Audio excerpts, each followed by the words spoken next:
Bonjour tout le monde, bienvenue au podcast de la Chaise Bleue, le podcast qui s'adresse aux leaders de la transformation des entreprises et des organismes, et ce, à l'ère du numérique. On est présentement à la 3e journée de Montréal Connect. J'ai l'opportunité d'avoir avec moi Soukaina et Monsieur Sabi.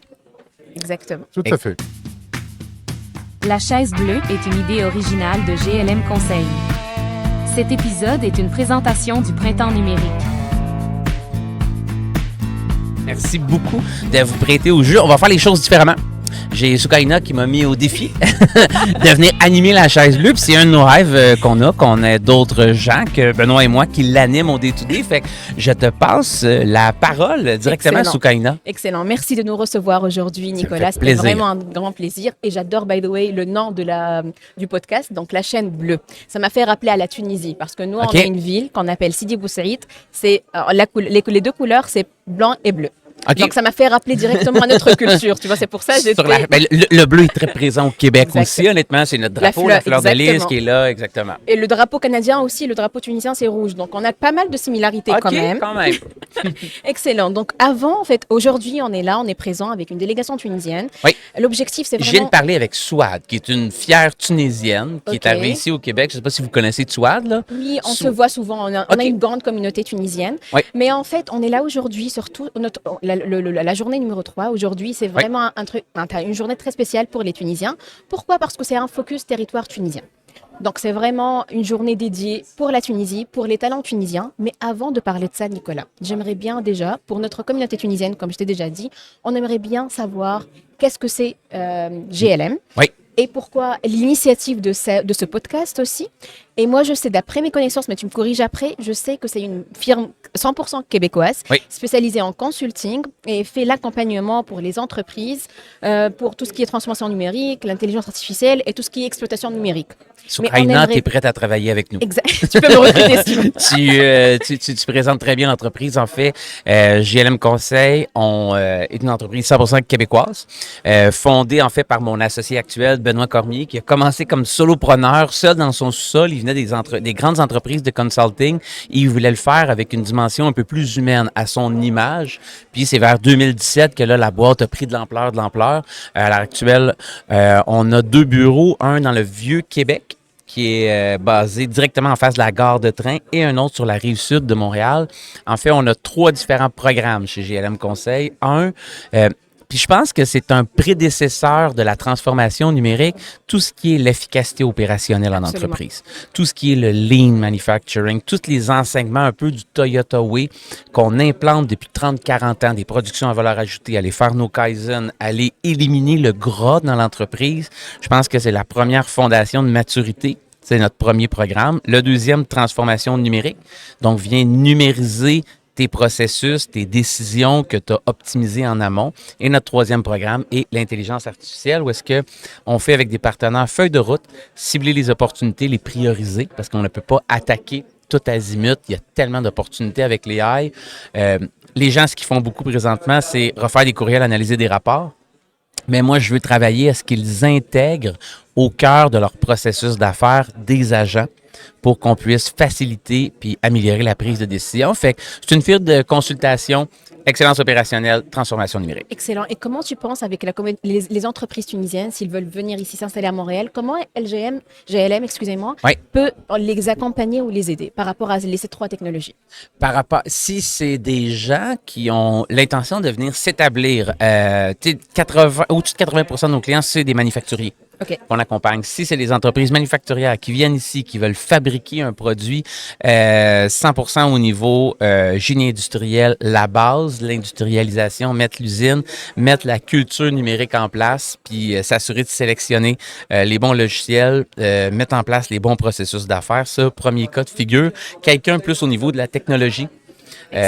Qui veut venir ici. On a 4 valeurs chez JLM: révolution, transparence, passion et communauté. Excellent. J'adore recevoir et redonner aux gens. Fait que quelqu'un qui a une technologie qui se demande à qui parler, bien, on entretient des forts liens avec l'écosystème ici. Fait que de le mettre en contact avec tel organisme, telle compagnie, je fais souvent ça. Excellent, super. Merci beaucoup pour d'avoir répondu à mes questions. Donc plaisir. là, on peut vraiment commencer à parler vraiment du focus Tunisie-Montréal. Oui. Donc comme je disais, c'est la 7e édition de Montréal Connect et c'est la 2e édition du focus territoire Tunisie-Montréal. Mais on a la délégation tunisienne chaque année, on est en presque 5 ans depuis 2019, on a une délégation tunisienne en partenariat avec le réseau tuniso-canadien des affaires. Qu'on a une délégation tunisienne qui vient chaque année à Montréal Connect pour participer. Il y a combien de personnes qui sont venues, là? Exactement. L'année dernière, on était 40 entreprises. Cette année, quand même, un bon nombre. C'était une belle délégation l'année dernière. Cette année, on est entre 10 et 11 entreprises. Mais quand même, on est quand même présent. Et ce soir, les locaux de le 7, en fait, on a notre focus à 16h. Okay. Donc, on sera là pour vous accueillir. Si vous serez là, ce sera un grand plaisir même de t'accueillir aussi, Nicolas, avec nous. Merci, c'est gentil. Donc, il y aura la présentation des entreprises. On va parler de la Tunisie pour ceux qui ne connaissent pas la Tunisie. Mais en fait, l'objectif de ce focus essentiellement, c'est de mettre en valeur, c'est de mettre en lumière la Tunisie. Et comment le thème de l'année, chaque année, c'est un thème. L'année dernière, c'était comment mettre en valeur les talents tunisiens à Montréal. Mm-hmm. Maintenant, cette année, c'est vraiment comment comment en fait la Tunisie, ça sera un hub stratégique entre l'Europe et l'Afrique francophone. En soulignant tout ce qui est innovation, coopération internationale, donc vraiment on englobe tout. Mais pour illustrer en fait tout ça, en fait concrètement, ce pont numérique entre Tunis et Montréal, nous avons des invités. Ce soir, nous avons le plaisir d'inviter Monsieur Sahbi Gargouri, le founder et le CEO d'Advancia Group en Tunisie. Donc, en fait, ce groupe-là qui représente un bel exemple de cette coopération. Donc, M. Sahbi a su montrer comment la Tunisie peut devenir un partenaire stratégique avec un modèle d'excellence technologique et humaine. Donc, je vais laisser M. Sahbi de nous présenter Advancia, de vous présenter aussi et expliquer comment votre projet dépasse la simple externalisation pour devenir un véritable centre de valeur et d'expertise. Merci Soukrina. Merci à vous. Je me présente très rapidement. Je m'appelle Sahbi Gargouri. Je suis CEO et fondateur d'Advancia Téléservices, qui est une entreprise spécialisée dans la relation client et l'assistance technique multicanal, notamment le helpdesk. Nous avons aussi une présence à Montréal, un centre, je dirais, d'affaires d'excellence pour conquérir l'Amérique du Nord. Donc, notre centre de production est basé à Tunis. Nous avons un bras avancé depuis quelques mois à Montréal. Sa vocation est de faire du développement commercial pour faciliter l'établissement de liens. Semble-t-il que les Montréalais et les Québécois, d'une manière générale, souhaitent avoir des partenaires qui soient présents localement, oui. Signe et gage de confiance avant d'externaliser au-delà des frontières. Justement, quand on parle d'externalisation, des fois, on a les cheveux qui se dressent.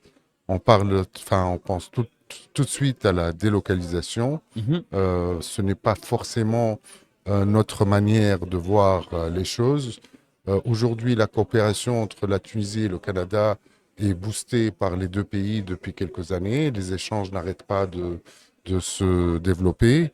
Et comment justement la Tunisie peut devenir, je dirais, un acteur majeur, même à distance, je souhaite mettre en lumière quelque chose qui n'est pas très connu de l'ensemble des personnes ou du commun des mortels. C'est que la Tunisie arrive à diplômer ou à faire, je dirais, promouvoir 15 000 ingénieurs et techniciens par an, totalement, je dirais, francophone et anglophone, avec un accent totalement neutre, aussi bien que ce soit pour le français et pour l'anglais. Et quand on parle donc justement d'externalisation, on a tendance à penser qu'il y a un transfert de charge d'une entreprise vers une autre. Or, ce n'est pas le modèle prôné pour établir un partenariat, c'est en fait une co-construction, je dirais, d'un modèle de montée, je dirais, de transfert de compétences et de montée en compétences. C'est-à-dire comment faire du centre de production dit d'externalisation, je dirais, une continuité totalement imbriqué dans les processus de l'entreprise donneur d'ordre. Un projet d'externalisation ne peut pas réussir en pensant qu'on va transférer une charge d'une partie vers une autre sans maintenir un lien, sans maintenir des processus très, je dirais, très bien rédigés, des comités hebdomadaires, des comités, je dirais, mensuels, des comités stratégiques, des plans d'affaires et de montée en compétences. Et c'est ainsi qu'on voit les choses. C'est-à-dire, aujourd'hui, un projet d'externalisation ne peut pas réussir s'il n'est pas co-construit par les deux parties pour que ça puisse être pérenne dans la durée. Voilà. Excuse-moi, en fait, j'ai une question, monsieur Sabi. Monsieur Sabi, en fait, quels sont les atouts majeurs qui font de la Tunisie un partenaire stratégique pour les entreprises canadiennes, selon vous?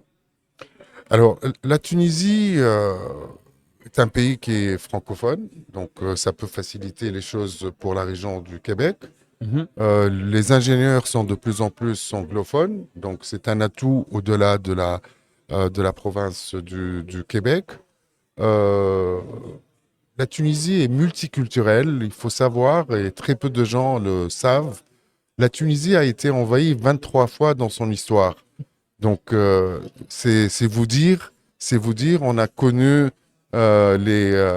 depuis les Phéniciens, on a connu les Romains, on a connu les Byzantins, on a connu les Gréco-Romains, on a connu les barbares, on a connu les Normands, on a connu les Italiens, on a connu les Français.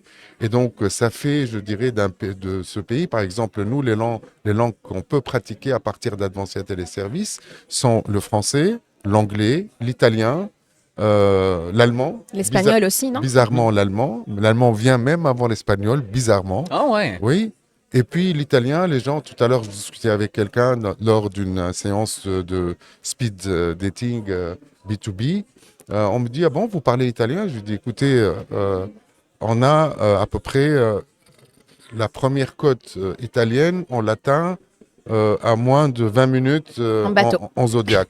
OK. Donc, la Tunis, les capitales, Tunis-Rome, c'est 1h30 de vol.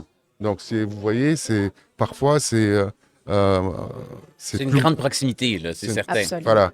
Et on est à 2 heures, entre 2 heures et 2 heures et demie, 3 heures moins 20 des grandes capitales, je dirais, européennes. Et la Tunisie a saisi je dirais, cette opportunité de développer le business avec le Canada. C'est que depuis plusieurs années, la compagnie nationale de l'air Tunisair a mis en place un vol qui a étonné tout le monde. Au départ, ils ont dit il va pas réussir. Moi, je suis venu samedi dernier. Franchement, j'avais du mal à trouver une place, quoi. Ah oui? Le vol, il est plein, là. C'est Tunis-Montréal, ça? Tunis-Montréal. On a un vol direct. OK. Un vol direct. Alors, en été, il y a, je crois, même 3 vols par semaine. Non, 2 vols. 2 vols. On a 2 vols. Oui, mais quand c'est la saison, la haute Et saison, en haute c'est saison, 3 vols. Ouais, 3 à 4 vols. Voilà.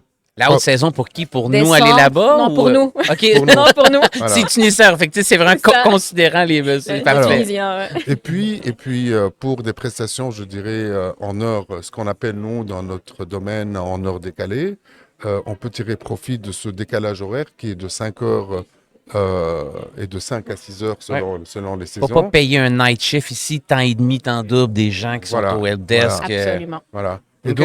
Et donc cette force de helpdesk, les gens ne la voient pas, contrairement aux agents qui font de la vente et du développement d'affaires. Oui. On les voit, ils sont en interaction parce qu'on entend parler trop d'eux et des fois un peu trop d'eux parce qu'ils agacent ceux qui sont appelés. Par contre, la force, moi je dirais que les agents de hotline et les agents de helpdesk, c'est une force silencieuse. Cette force apporte des choses que les gens ne voient pas directement. Elle soulage les équipes techniques internes par, je dirais, un flux d'appels qui peut être traité, ce qu'on appelle dans le jargon le N1, N2, Oui. ou le Level 1, Level 2. D'accord? Et ça permet de désengorger les équipes IT des entreprises pour qu'elles montent en compétences en matière de maintien en conditions opérationnelles ou peut-être même en R&D, en développement de nouveaux produits et se décharger un tant soit peu de ce volume d'appels. N1, N2, plus simple à régler. Pas nécessairement plus simple à régler, la mais demande, plus elle est straightforward. quand même- Exact. Voilà. C'est là où il y a le plus grand volume. Et la force silencieuse, elle permet, je dirais, d'assurer d'abord une meilleure réactivité et d'assurer une meilleure productivité des équipes. Vous imaginez, le Gartner a évalué il y a quelques années le temps nécessaire que passe un utilisateur à essayer de résoudre par lui-même un problème technique sans recourir à un helpdesk. Oui.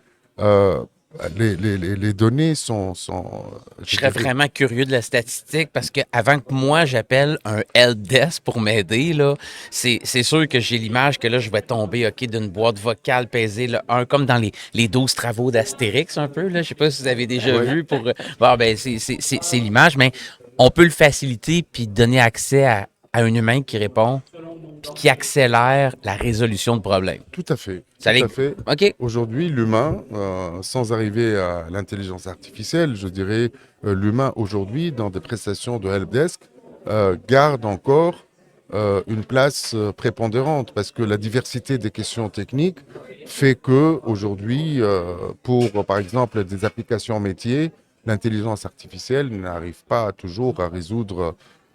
Et en plus, aujourd'hui, par exemple, si je me réfère à la statistique française, plus de 70% des utilisateurs préfèrent avoir affaire à une voix humaine qu'à une voix, je dirais, synthétique. Mm-hmm. Bon, ça viendra un jour, hein, c'est la résistance, mais aujourd'hui, les faits sont là. J'espère quand même qu'on va garder notre humanité puis qu'on va toujours préférer entendre une voix humaine dotée de ressentis émotionnels versus une voix de l'IA. Ça, j'espère, pour mes enfants du moins. Oui, tout à fait. En fait, une dernière question, vu que tu as déjà l'expérience, Monsieur Sabi, c'est en quoi les jeunes professionnels tunisiens apportent-ils une approche ou une créativité particulière à vos projets, surtout helpdesk, comme vous avez mentionné?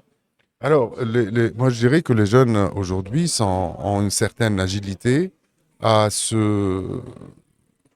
prendre en main des compétences et des problématiques qui, au départ, me semblaient inaccessibles. Je vais prendre le meilleur des exemples à citer, c'est de prendre des use cases.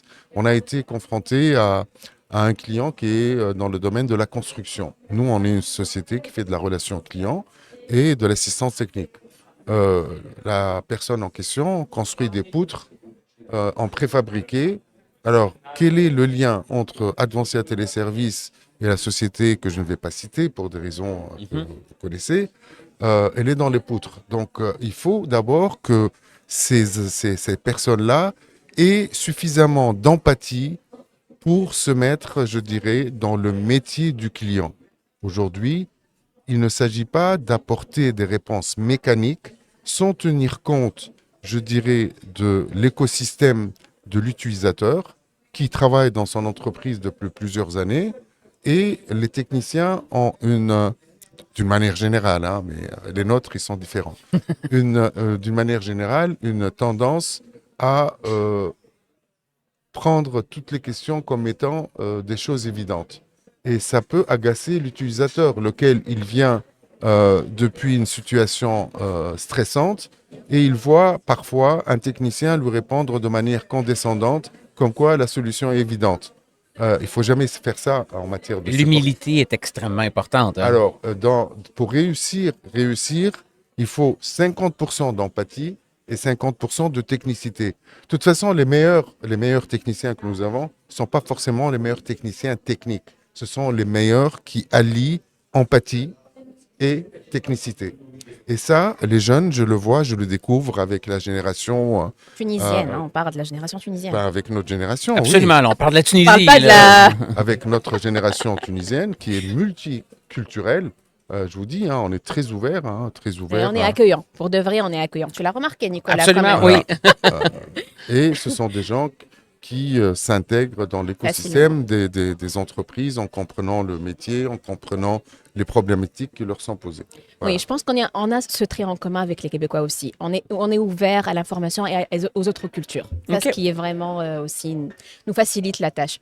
Je vais terminer avec la dernière question. Parfait. Pour M. Sabi. Donc, peut-on dire qu'aujourd'hui, que la Tunisie est en train de devenir un véritable vivier de talents numériques? Écoutez, le programme numérique tunisien a été lancé à 25 ans. Donc aujourd'hui, je vais prendre le cas de notre métier, Centre de relations clients et BPO. C'est quelque chose qui a commencé à 25 ans. Il y avait quelques dizaines d'employés dans ces entreprises. Aujourd'hui, le secteur fait employer 30 000 personnes. Il génère à peu près 900 millions de dollars canadiens de chiffre d'affaires. Oui. Oui. Donc, c'est vous dire, et il dessert des pays en plusieurs langues. Il y a plusieurs, par exemple, des compagnies canadiennes qui ne sont pas mes clients pour le moment, assurent des Après Montréal Connect. assure des prestations à quelques centaines de mètres de mon site de production. Donc, il y a des entreprises aujourd'hui dans le domaine IT, telco, et je vois de plus en plus de sociétés, même québécoises, qui s'installent pour leur compte, c'est-à-dire sans recourir à une sous-traitance ou une externalisation chez un BPO local, mais ouvrir leur propre centre. Ça veut dire qu'il y a une attractivité aussi sur le plan de l'investissement, avec une totale liberté d'investissement dans le domaine des services notamment. Et de l'industrie. Merci beaucoup, M. Sabi. On est toujours content de t'accueillir pour la 2e édition de Montréal Connect. Est-ce que je peux poser une question, M. Sabi? Et, depuis longtemps quand même. Tu sais, moi, j'ai une plus jeune carrière que vous, dans le fond, dans le métier. Là, ça fait une bonne vingtaine d'années que j'y suis en technologie de l'information. Dans mes premiers emplois, je voyais ça beaucoup, qu'on faisait du offshoring. Puis qu'on y allait. J'ai adoré comment est-ce que vous l'avez apporté sous le thème de la collaboration puis de la symbiose. C'est pas de prendre des emplois ici, de les envoyer là-bas puis d'effacer le lien, là. Il faut que ça soit bien imbriqué. Depuis 2022, tu sais, on utilise tous de plus en plus, du moins, ChatGPT, les LLM, l'intelligence artificielle. Quel est l'impact que l'intelligence artificielle a sur la demande de vos services? Est-ce que les helpdesk, les gens techniciens niveau 1, niveau 2, la demande que vous avez, est-ce qu'elle est impactée avec les dernières percées technologiques? Alors, ce qu'on peut constater aujourd'hui, c'est que les donneurs d'ordre sont restés dans l'expectative. Ils ont même diminué le nombre de sollicitations en matière de request for quotation parce qu'ils ne maîtrisaient pas les volumes qu'ils allaient, je dirais, externaliser. Okay. Ils ont peur de dire, tenez, on va vous transférer 200 000 interactions. Et puis, comme l'IA avance trop vite, ils ne savent pas si ça va descendre très vite à 50 000. Donc, du coup, ils sont en train d'observer. Donc, il y a un phénomène. Ce phénomène a induit de l'attentisme au niveau des donneurs d'ordre. Maintenant, aujourd'hui, c'est une réalité. Moi, j'ai tendance à dire, celui qui n'avance pas en IA, il y a une expression que j'aime beaucoup. Il vaut mieux avancer en aveugle que de mourir les yeux grands ouverts. J'adore ça, je vais vous la voler. Voilà. La première collaboration tuniso-canadienne. Voilà.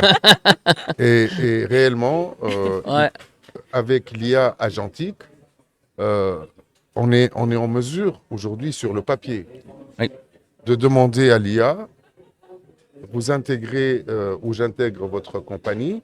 Avant, on ouvre un billet, comme vous dites, pour, je dirais, créer le compte de Sabi Gargouri dans votre entreprise, lui donner les droits pour accéder à telle ou telle application.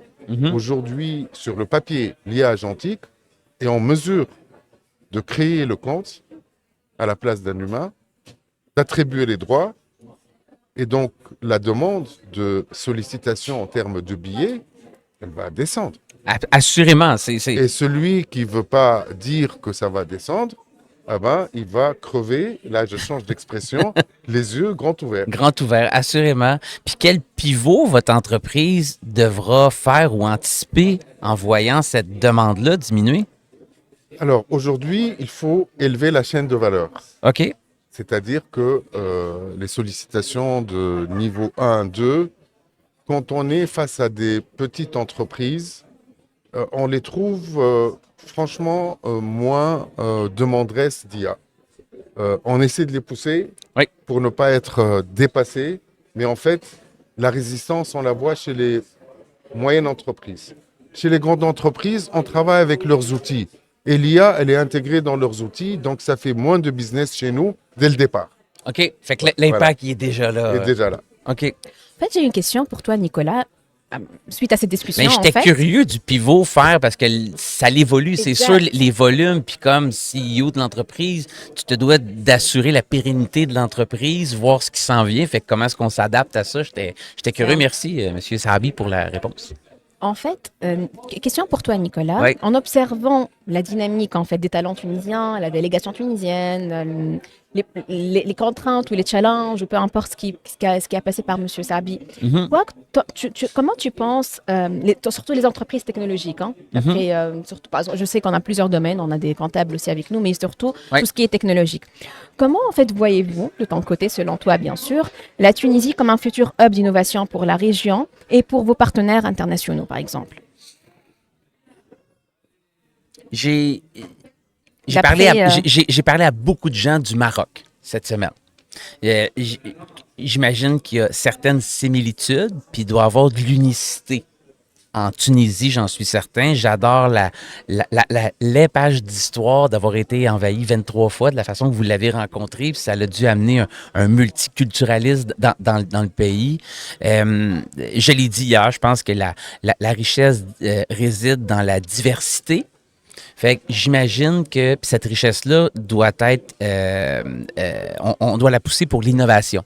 Fait que j'imagine que dans les talents tunisiens, il y a une jeunesse qui doit avoir beaucoup de créativité en elle. Absolument. Si on est multiculturel, on est ouvert, on parle plusieurs langues. Moi, dès que quelqu'un parle plus d'une langue, déjà, je suis comme, wow, bravo, t'es bilingue. Si t'es trilingue en plus, c'est le fun. J'adore le multiculturalisme. Fait que j'imagine que, au travers les gens, la jeunesse de la Tunisie, on pourrait retrouver de la créativité, de l'innovation pour des problématiques qui sont communes.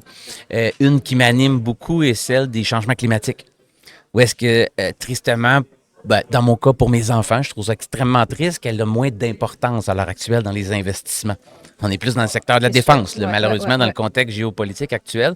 Mais j'espère que dans des réflexions d'innovation créative pour des technologies vertes, la Tunisie pourrait peut-être être un bel endroit où est-ce qu'il y a des idées qui en ressortent. Excellent, super. Donc, si j'ai bien compris, on est les premiers Tunisiens que tu rencontres. Pas les premiers. Je viens de faire un podcast avec Swad. Oui, mais je veux dire à Montréal Connect. Avant, tu n'avais pas travaillé avec des Tunisiens ou des partenaires. C'est pour vrai, là. Oui, j'ai été assimilé par le Maroc cette semaine. Je me suis couché hier soir, là. Puis ce que je me suis dit, c'est comment est-ce que je fais pour ouvrir une division de mon entreprise à Casablanca? En Tunisie? Non, l'objectif aujourd'hui, c'est de faire. Je vais ouvrir mes horizons, mais du moins, ce que je me dis, c'est au minimum, c'est un voyage, puis aller visiter. Oui, pour voir l'Afrique déjà. Certains pays. J'ai un cousin qui vient du Sénégal que j'adore, j'apprécie beaucoup. Je veux y aller avec lui, visiter le Sénégal, mais ce que je me suis dit, il va falloir que je monte et que je visite plus le nord au complet, aller me faire un beau voyage puis assimiler. Mais ce que j'espère, du moins, puis je crois, là, autant Tunisie que les autres gens que j'ai rencontrés, c'est pas du offshoring. Moi, il y a quelqu'un qui m'a appris cette semaine la terminologie du right-shoring. C'est vrai. J'avais jamais entendu ça avant. Puis le right-shoring, je pense qu'il y a environ 40% des emplois où est-ce qu'on ne trouve personne. Je fais partie d'un regroupement de chefs d'entreprise qui est Québec, France, Suisse et Belgique, où est-ce qu'on est 2200 chefs d'entreprise. Puis, ils ont sondé, principalement au Québec, puis ils ont sondé les gens, puis c'est quoi leurs enjeux qui avaient les plus importants comme chef d'entreprise. Puis, j'ai été triste de constater que 46% ont dit que leur enjeu numéro 1, là, c'est le manque de main-d'œuvre. Oui. J'étais convaincu qu'on s'en était sorti un peu, que suite au COVID, là, le manque de main-d'œuvre était descendu dans la chaîne des enjeux la haute direction des entreprises. 46% ont dit c'est numéro 1, encore une fois. Ça m'a vraiment fait sourciller. Puis il y a environ 40% de ces emplois-là qui peuvent être faits à distance. Qu'on n'a pas besoin que quelqu'un physiquement soit ici. Pour le helpdesk, par exemple, ouais. Oui. Mais par exemple, moi, je suis dans le domaine de la cybersécurité. Je suis directrice en cybersécurité. On a un manque. À Montréal ou même ailleurs, on a un manque. Que ce soit pour le niveau études. On a même créé un master pour la pénurie de main-d'œuvre. On a créé un master en collaboration avec des universités pour vraiment avoir des talents dans ce domaine-là. Et surtout pour les mais ils pourraient travailler aussi. à distance, ces gens-là. Non, c'est ça. On a une construction. On peut pas, par exemple, il y a des emplois, on ne peut pas faire même la province de Québec. On ne peut même pas sortir de la province de Québec. OK. Donc, c'est ça, il y a des restrictions. Ça dépend des lois, ça dépend du pays. Vraiment, c'est pas aussi évident. Du contexte, du milieu, Exactement. du domaine. Si la cybersécurité, c'est un peu compliqué. Helpdesk, oui, niveau 1, niveau 2, ça peut passer, mais ça dépend du domaine. Exactement. C'est ça la contrainte actuellement, en fait. OK.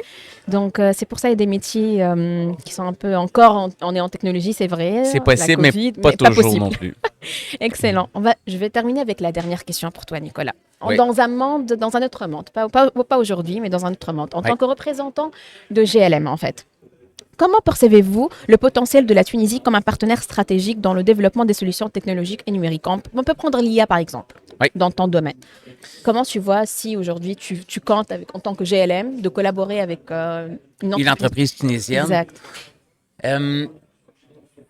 J'espère que les gens en Tunisie vont développer une culture numérique très forte. Parce que de moins en moins, je pense qu'on va avoir besoin de programmeurs, de codeurs. Je pense qu'il y a beaucoup d'entreprises, parce que j'ai travaillé dans le passé, qu'on a fait affaire du offshoring pour aller chercher des gens en programmation. J'espère que les gens vont avoir plus de créativité. Justement, comme je disais, puis ce qu'on apprend maintenant, c'est beaucoup moins à coder, mais plus à prompter, utiliser l'intelligence artificielle dans nos processus de développement logiciel et autres.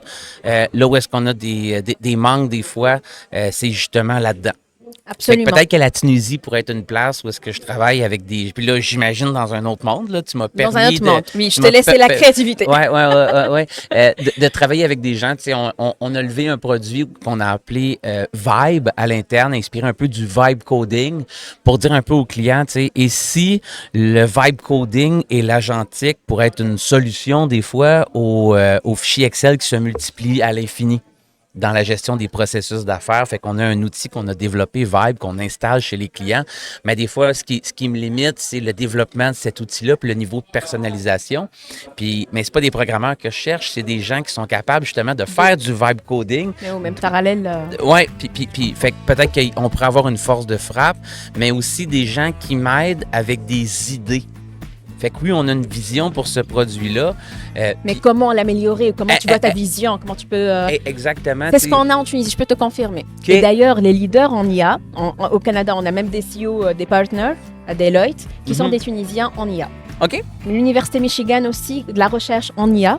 Le chef de ce département, il est tunisien. Donc, en fait, les Tunisiens, ils sont vraiment très compétents. Commence à tenir quelque chose. Moi, je peux te donner les meilleurs. J'aime ça. Merci beaucoup encore. Merci. C'était une discussion très intéressante. Merci encore, Nicolas. Je vous souhaite un bon courage. Nicolas, ton accueil. Ben, ça me fait plaisir. Absolument. Mon chalet canadien et le vôtre, quand vous voulez. Ça va me faire plaisir. Merci à très bientôt. Bonne journée. Bye bye. Cet épisode de La Chaise Bleue vous a été présenté par GLM Conseil. Acolyte de la transformation dans votre entreprise à l'ère du numérique.